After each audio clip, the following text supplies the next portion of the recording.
What's up mga idol? Hindi ba stable ang inyong data connection?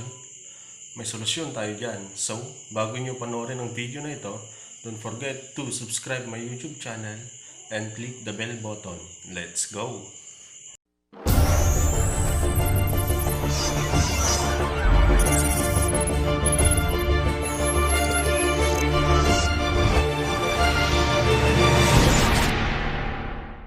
Ang tutorial na ito ay para sa mga Vivo user kung paano gawing stable ang inyong data connection gamit ang isang secretong code.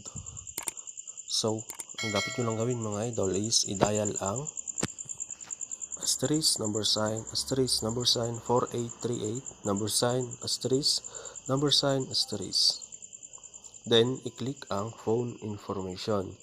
Dito sa may set preferred network type mga idol, nakikita nyo dito na 3 band siya. Ibig sabihin lang yan mga idol is hindi siya stable.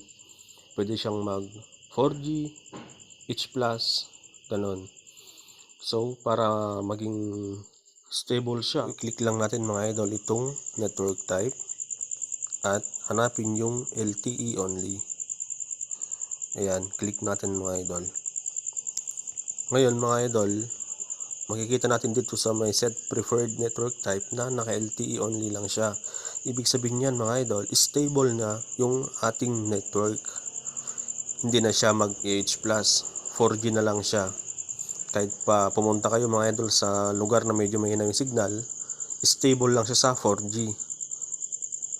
So sana mga idol, ang simpleng tutorial na ito ay makatulong sa inyo. At huwag ninyong kalimutang mag-subscribe dito sa aking YouTube channel for more videos. Again, this is Hackned. Thank you.